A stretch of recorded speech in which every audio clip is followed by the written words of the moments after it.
भारतीय राजनीतिक इतिहास को नया मोड़ देने वाले बहुजन समाज पार्टी बीएसपी के जन्मदाता और बाबा साहब डॉक्टर भीमराव अंबेडकर के बाद देश के करोड़ों दलितों, पिछड़ों, शोषितों और बहुजनों के क्रांतिकारी शीर्षस्थ मार्गदर्शक दूसरे महान नायक मान्यवर काशीराम साहब को अपने भारत का शोषित, वंचित दलित समाज और समाज के अंतिम पंक्ति में खड़े होने वाले आम जन कभी भी नहीं भूल पाएंगे।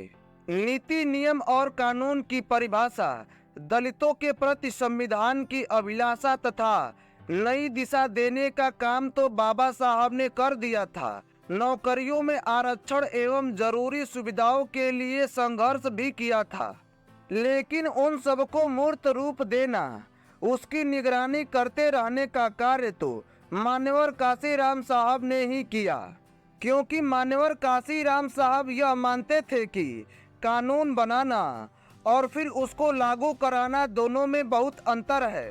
इसलिए बाबा साहब डॉक्टर भीमराव अंबेडकर जी के द्वारा बनाए गए संविधान को सत्ता एवं प्रशासन से वास्तविक रूप में लागू कराने का काम मान्यवर काशीराम साहब ने और आगे बढ़ाने का कार्य किया।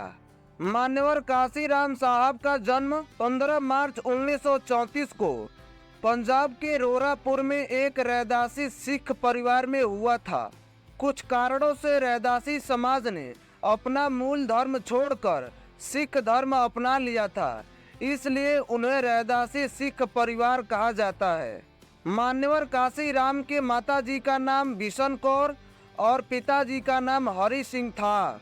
काशीराम जी के पिता हरि सिंह जी अधिक पढ़े लिखे तो नहीं थे, लेकिन उन्होंने अपने बच्चों को उच्च शिक्षा देने की ठानी। काशीराम के 2 भाई और 4 बहनें थीं। सभी भाइयों बहनों में सबसे बड़े होने के कारण इन पर अधिक जिम्मेदारी थी। उन्होंने बीएससी की पढ़ाई भी की थी। सन 1958 में ग्रेजुएशन होने के बाद काशीराम साहब को पूना में रक्षा उत्पादन विभाग में सहायक वैज्ञानिक के पद पर नियुक्त हुए। पूना में नौकरी ज्वाइन करने के बाद अपने जीवन में पहली बार उन्हें जातिगत भेदभाव का अनुभव हुआ। उन्होंने देखा कि जो कर्मचारी बाबा साहब डॉक्टर भीमराव अंबेडकर का जन्मदिन मनाने के लिए छुट्टी लेते हैं, उनके साथ दुर्व्यवहार और बढ़ जाता है। उन्हें इस हद तक अपमानित किया जाता था कि वे या तो नौकरी छोड़ देते अथवा मानसिक रूप से कमजोर महसूस करते हुए सवर्णों के आगे सिर झुकाते। इसके बाद अपने दलित, शोषित, पीड़ित और बहुजनों की सेवा तथा बाबा साहब के मिशन से जुड़कर मान्यवर काशीराम साहब ने सन 1964 में एक दलित सामाजिक कार्यकर्ता बन गए।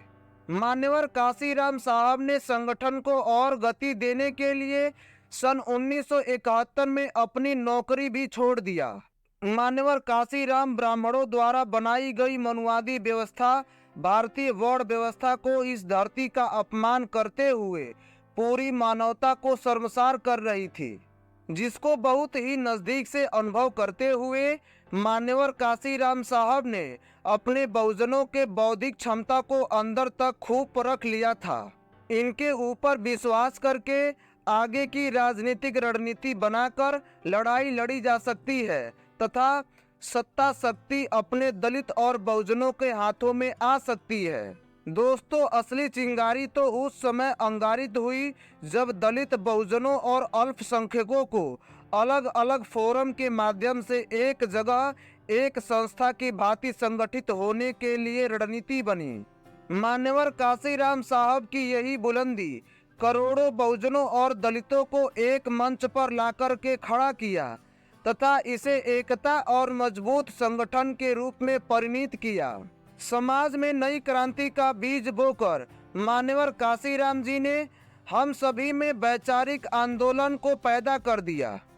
समाज में इसके अतिरिक्त उन्होंने दलित कर्मचारी शोषित संघ समिति DS4 1971 में अखिल भारतीय पिछड़ा और अल्पसंख्यक समुदाय कर्मचारी महासंघ की स्थापना किया, जो 1978 में वाम सेफ बन गया था। वाम सेफ ऐसा संगठन था जिसका उद्देश्य अनुसूचित जातियां, अनुसूचित जनजातियां, अन्य वर्गों और अल्पसंख्यकों के शिक्षित सदस्यों को अम्बेडकरवादी सिद्धांतों का समर्थन करने के लिए राजी करना था। दूरदृष्टि की सोच रखने वाले सत्ता अपने पास कैसे आए? इस क्रांति नायक ने 1984 में उत्तर प्रदेश को जमीनी आधार बनाकर बहुजन समाज पार्टी की स्थापना की, जिसका दायित्व बहन मायावती को दिया और कारवां आगे बढ़ता रहे, इसके लिए पूरे समाज को निरंतर जागरूक किया जाता रहा। मुलायम सिंह यादव के साथ गठबंधन करके इटावा से लोकसभा चुनाव जीतकर सन 1991 में पहली बार और सन 1996 में होशियारपुर से दूसरी बार लोकसभा में सांसद बनकर पहुंचे। अपने स्वास्थ्य को बिगड़ते देख और सक्रियता कम होने से सन 2001 में सार्वजनिक रूप से मायावती को अपना उत्तराधिकारी घोषित कर दिया। दोस्तों, सन 1982 में ही द चमचा युग नामक पुस्तक लिखी, जिसमें उन्होंने जगजीवन राम, रामविलास पासवान जैसे बड़े दलित नेताओं का वर्णन करने के लिए चमचा शब्द का प्रयोग किया था। दोस्तों, बाबा साहब डॉक्टर अंबेडकर ने कहा था कि हालांकि मैं एक अछूत हिंदू के रूप में पैदा तो हुआ हूँ, इस पर मेरा कोई वश नहीं था, लेकिन मैं एक हिंदू के रूप में मरूं, ये मैं होने नहीं दूंगा। और मान्यवर काशीराम जी बाबा साहब से प्रेरित होकर बौद्ध धर्म का प्रचार करके खुद भी बौद्ध धर्म अपनाने का मन बना लिया था, लेकिन ये इच्छा उनकी अधूरी रह गई। देश को नई राजनीतिक मंच बहुजन समाज पार्टी के संस्थापक और करोड़ों दलितों को सुबह की रोशनी बनकर आए मान्यवर काशीराम जी की 72 वर्ष की आयु में 9 अक्टूबर 2006 में दिल्ली में मृत्यु हो गई।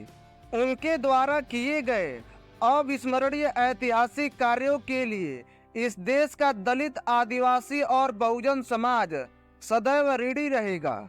दोस्तों, आज देश का दलित, शोषित, वंचित, आदिवासी और बहुजन समाज हुंकार भरता है कि ताकतवर थे मान्यवर। दोस्तों, वीडियो कैसा लगा कमेंट बॉक्स में जरूर कमेंट कीजिए। वीडियो को लाइक कीजिए। चैनल पर पहली बार विजिट कर रहे हैं तो चैनल को सब्सक्राइब कीजिए। धन्यवाद।